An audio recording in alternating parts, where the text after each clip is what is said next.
Bueno, ven mi pantalla, ¿no? Sí, sí. Sí, se ve. Perfecto. Bárbaro. Bueno, el otro día habíamos quedado en más o menos por acá. Habían hablado con Sergio de las técnicas geodésicas, empezando por BLBI, que era la técnica para, a partir de medición a cuásares, que en realidad es por radiación electromagnética. Se calculan bases muy largas entre dos observatorios muy separados, con una precisión del milímetro. Entonces, podemos encontrar bases entre dos puntos muy lejanos dentro de la Tierra con mucha precisión. Después habíamos visto el LR y SLR, que en realidad es la misma técnica, son mediciones láser. LR es en particular de la Luna y SLR satélites, los satélites Lajeos, que están más bajo, que sirven para determinar la trayectoria de tanto de la Luna como de los satélites, y al tener bien determinada la trayectoria, como se mueven bajo las leyes de Kepler, podemos determinar, uno de los focos va a ser el geocentro, el centro de masa terrestre. Entonces nos ayudan a determinar el geocentro, que es justamente importante para poder ubicar la terna I, la terna de ejes X y Z, ¿no? Cartesiana geocéntrica.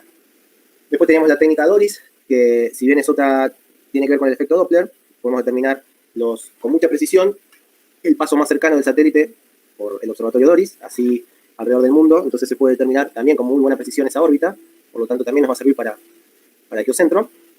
Y bueno, la técnica GPS, que es la técnica que vamos a ver más adelante, que es para el posicionamiento satelital, que también nos sirve, o sea, entre todas las técnicas, entre las cuatro, que en realidad son cuatro, porque SLR y LLR es la misma, bueno, entre las cuatro técnicas nos sirve para determinar no solo la terna de ejes cartesianos, su orientación, sino también su ubicación, o sea, el geocentro, el centro de masa terrestre. Entonces, hasta acá habían quedado con Sergio la clase pasada. Bueno, creo que esto también, creo que esta fue la última. Entonces, teníamos un marco de referencia celeste y un marco de referencia terrestre. El marco de referencia celeste es ICRF y el marco de referencia terrestre es ITRF. Estos dos marcos de referencia hay que encontrar los parámetros que relacionan justamente estos dos marcos de referencia. Esos parámetros son los EOP o los EOP. Son los parámetros de orientación terrestre, que están acá abajo. Esos son los de movimiento de precesión, el movimiento de nutación, el movimiento polar y la diferencia de tiempo que nos relaciona un tiempo solar, el UT1, el tiempo que calculaban en geodesia 1, o sea, con el que utilizaban en geodesia 1, y un tiempo atómico, que es el tiempo universal coordinado. O sea, esta relación es para relacionar justamente un tiempo atómico. Por ejemplo, todas las técnicas GPS se basan en un tiempo atómico. Uno de los tiempos atómicos es justamente el tiempo GPS. Entonces, para relacionar un tiempo atómico con el tiempo nuestro, que nos rige a nosotros en la Tierra, necesitamos relacionar el UT1, que es el tiempo universal, o sea, el tiempo medio en Greenwich, con el tiempo universal coordinado, que es un tiempo atómico. Pero bueno, lo que vamos a ver hoy es un poco, todo, al principio de la clase, estos movimientos, estos parámetros de orientación terrestre. Entonces, un poco de historia. Antes, estamos hablando de ICRF ahora, ¿no? ICRF, o sea, el celeste. Hasta el 1 de enero del 98 la terna se ubicaba en el geocentro, o sea, el centro de la terna de ICRF coincidía con el centro de la terna de ITRF, pero a partir del 1 de enero del 98 se decidió que el centro de la terna, en vez de estar en el geocentro, esté en el baricentro del sistema solar. Esto tiene que ver con una cuestión de que como están los cuásares, que son los que definen el marco de referencia celeste, los cuásares están muy lejanos, muy alejados a nosotros, había una cuestión de paralaje que hacía que si ubicamos la terna de geocentro teníamos esa indeterminación que se calculaba y se corregía, pero bueno, para no tener eso, directamente se ubicó la terna en el baricentro del sistema solar. Entonces ya no coinciden ITRF con ICRF. ¿no? Esto es un poco para que sepan la historia de ICRF. Ustedes párenme, cualquier cosa, cualquier duda, me avisan. Entonces tenemos este esquema, donde esta es la terna de ejes cartesianos, ITRF, con el geocentro, y el centro de acá, es la ICRF, porque justamente estamos en el baricentro del sistema solar. ¿tá?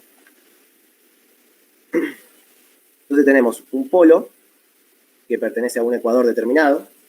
Ustedes saben que la Tierra va cambiando todo el tiempo, no es estática. Entonces, como la Tierra tiene movimientos, no siempre el polo está en el mismo lugar, lo mismo que el ecuador. Va cambiando todo el tiempo el ecuador y el polo, porque la distribución de masas de la Tierra va cambiando. ¿tá? Entonces, si definimos un polo para una época en particular, vemos que la Tierra se va a ir moviendo con respecto a ese polo. ¿tá? Ese movimiento tiene muchas componentes, una de ellas es la precesión y otra es la nutación, que son los movimientos más evidentes que, bueno, ya han visto desde hace un montón, no solo en geodesia 1, sino incluso calculo que hasta en el secundario habrán visto que es el movimiento de presión y nutación, son estos dos que figuran acá, el de precesión que tiene un periodo de 25.800 años aproximadamente, o sea que da una vuelta en este cono que forma una vuelta en 25.800 años, y el de nutación, que tiene un periodo de 18,6 años, que tiene que ver con todas las pleamares y bajamares que pueden haber en un ciclo entero. Entonces, este para nosotros es muy importante porque a los efectos de la geodesia es importantísimo definir un nivel medio del mar, porque justamente el geoide es una de las superficies del campo de gravedad terrestre, en particular la que mejor se ajusta al nivel medio del mar. Entonces, para definir un nivel medio del mar preciso, necesitamos tener ese promedio de todo el periodo de esos 18,6 años, ¿no? Ese fenómeno de nutación es este movimiento que se da distinto al de precesión. La precesión da toda la vuelta, la nutación va oscilando entre el movimiento de precesión. Entonces, se da, bueno, lo que veíamos acá, ahora lo vamos a ver en otra imagen un poco más grande, pero es lo mismo. El movimiento de precesión es el cono que realiza cada 25.765 años, que es el periodo, y el de nutación es el bucle chiquito que se da cada 18,6 años. Calculo que esto lo tienen claro desde hace mucho. Pero ¿qué pasa? Estos movimientos, tanto de precesión como de nutación, afectan de varias maneras a lo que es el equinoccio vernal. Esto lo tienen que tener claro desde geodesia 1. Se da lo que se llama un cambio de equinoccio, a partir de cambios en la eclíptica y cambios en el ecuador. ¿Cómo se interpreta este gráfico de acá? Habíamos dicho que tenemos que el ecuador va cambiando, ¿no? El ecuador no siempre está en el mismo lugar. Entonces, vamos a tener un ecuador medio para una época en particular, y vamos a tener, por ejemplo, para la época T0, es este es el ecuador medio para la época T0, y para otra época vamos a tener otro ecuador medio, que va a ser distinto, por ejemplo un ecuador medio para la época T. Esa variación con respecto al ecuador medio, que se da justamente por el cambio de ecuador, me hace cambiar el equinoccio vernal, que es R0, que es este de acá, por el efecto de la precesión lunisolar, o sea, en este ángulo. Ahora lo vamos a repasar. Por ahora traten de seguirme. Así como el ecuador medio cambia, también la eclíptica cambia, porque si el ecuador cambia, la eclíptica también. Entonces, ese cambio de eclíptica, la eclíptica media en un tiempo T0, supónganse que es esta, y la eclíptica media en un tiempo T, supongan que es esta, ese cambio de eclíptica también me va a hacer variar el equinoccio vernal en este valor que se le llama precesión planetaria. Entonces tenemos precesión lunisolar y precesión planetaria. ¿Qué efecto nos produce a nosotros? Justamente el cambio de equinoccio. El equinoccio vernal para un ecuador en un tiempo T0 y una eclíptica en el mismo tiempo T0 va a estar por acá, y si tenemos otro ecuador y otra eclíptica, porque cambiamos de tiempo, porque hay constante movimiento, este equinoccio vernal va a pasar a estar acá abajo. El efecto por el cambio de ecuador se llama precesión lunisolar, tiene que ver con justamente la atracción entre la Tierra, la Luna y el Sol, y el de la eclíptica se llama precesión planetaria, justamente el nombre habla por sí solo, ¿no? Tiene que ver con la eclíptica, porque es la precesión que depende de los planetas, no solo del sistema Tierra, solo Tierra-Luna. ¿Me siguieron? Más o menos. Sí, por ahora, sí. Sí. Bien. Bueno, entonces, si tenemos un ecuador medio, también, o sea, se va a determinar un polo medio en un tiempo T0. Y en un tiempo T, si el ecuador cambió, el polo también va a haber cambiado, obviamente, porque el polo depende del ecuador, ¿no? Entonces, por eso acá decimos que a través de la precesión se determina el movimiento del polo medio y el equinoccio durante un intervalo de T0 a T. Y acá estamos hablando de que el equinoccio cambia de un tiempo T0 a T, porque cambia la eclíptica del ecuador, pero también el polo va a variar, porque si hay un ecuador que va a cambiar, el polo depende directamente del ecuador, entonces también cambia. Pero también tenemos algo que se llama cambio de inclinación del ecuador, que tiene que ver con el ecuador verdadero. ¿Qué quiere decir esto? Nosotros tenemos, supónganse que definimos un ecuador medio para la época 2000, por decir algo. Entonces, en la época 2000 definimos un ecuador y un polo. Ahora estamos en el 2021, entonces obviamente ese ecuador no va a estar en el mismo lugar que en el 2000. Y supónganse que no se definió otro ecuador medio en este año. Entonces, el ecuador de este año, creo que alguien está pidiendo. Ahí está Sergio. Hola Sergio. ¿Qué tal? Buenas tardes. ¿Cómo va? Perdón, la demora. Buenas tardes. ¿Todo bien? Me encanta. No sé si estabas. Sí, primero les consulté de dudas. Me decían que no tenían nada para consultar. Y arranqué con la presentación de la clase de hoy, pero son las primeras 2 o 3 filminas, así que recién arrancamos. Bueno, ¿querés que la siga yo? Déjame ver si. Dale. Para que busco la presentación. Estamos con lo de precesión planetaria, precesión lunisolar, con esa parte, que creo que es la tercera o cuarta diapositiva.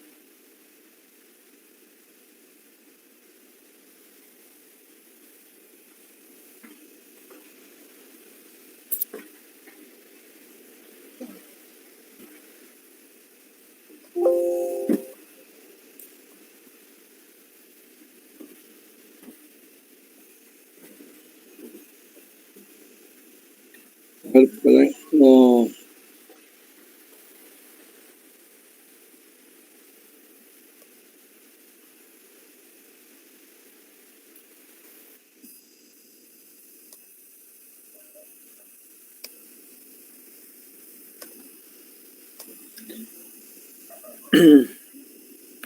No sé cuál estaban. ¿En la pantalla? Sí, vemos. Esa, bueno, habías terminado con esa y con la que viene. Habías terminado la clase pasada.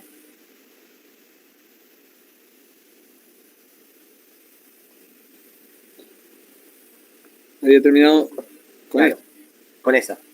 ¿Esta? Sí. ¿Acá habíamos terminado? Perfecto. No, sí, en la que viene habías terminado, pero no importa. Ahí Bien. habías terminado y yo seguí un par más nada más. ¿Dónde llegaste? Lo de precisión lunisolar y planetaria. Creo que es la siguiente, la otra. ¿Está? Ahí, por ahí sí, más o menos estamos por ahí. Bien. Bueno, ya entonces vimos el tema de la movimiento de precesión.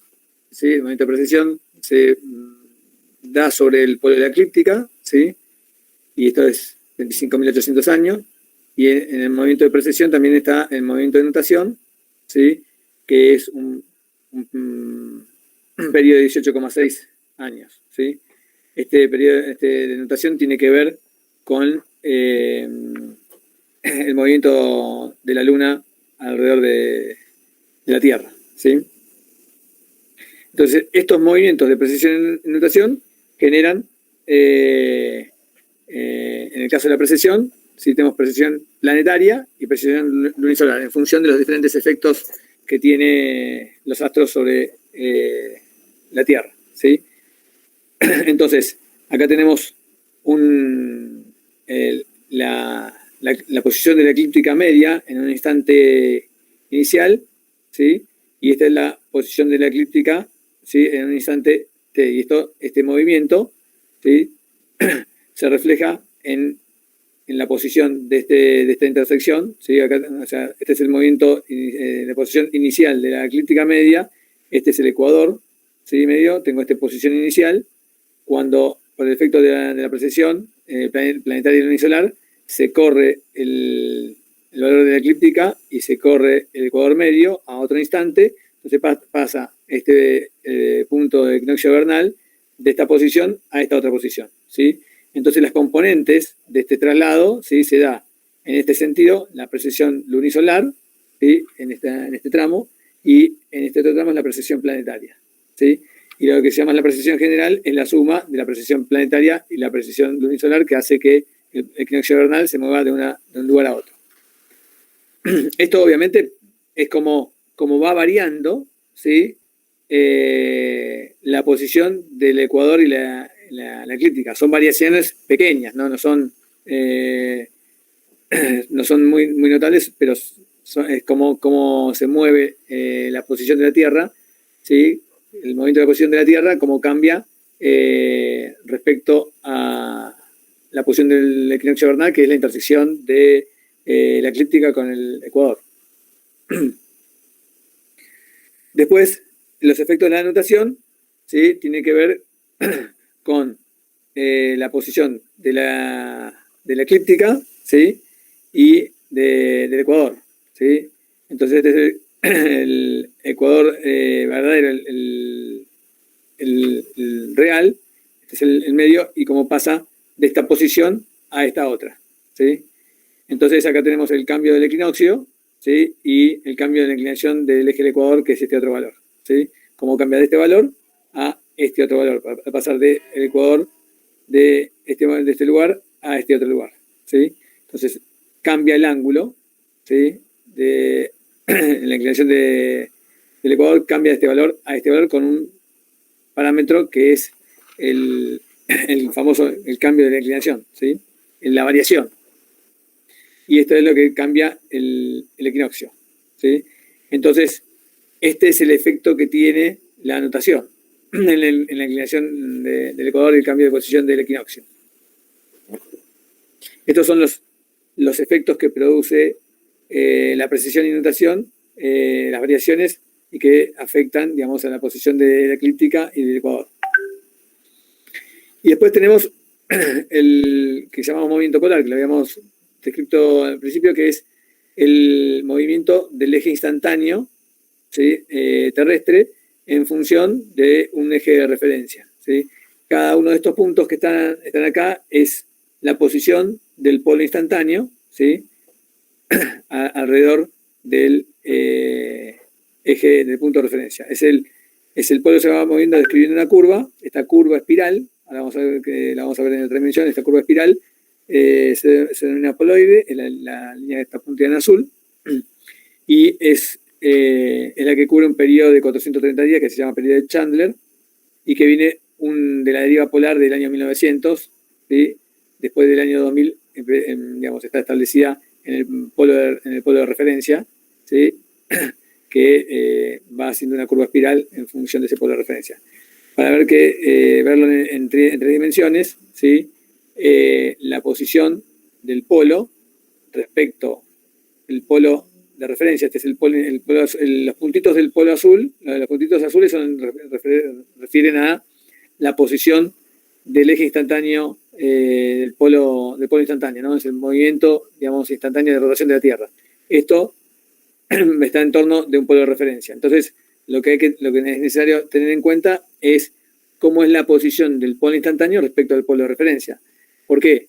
Porque cuando nosotros hacemos mediciones, hacemos mediciones en base al movimiento real de la Tierra. Cuando nosotros nos estamos moviendo, ¿sí? Estamos en el movimiento de rotación terrestre, nos estamos moviendo en función del polo instantáneo, ¿sí? Cuando hacemos una orientación en un momento determinado, el día de hoy, nos orientamos respecto al meridiano y hacemos respecto al polo, ese polo es el instantáneo.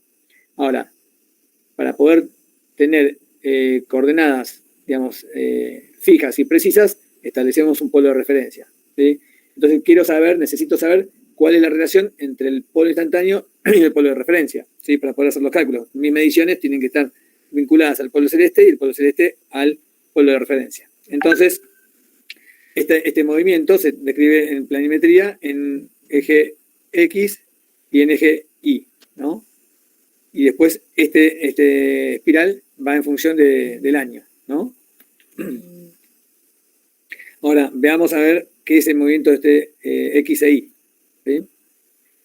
Entonces, esta es la Tierra, ¿sí?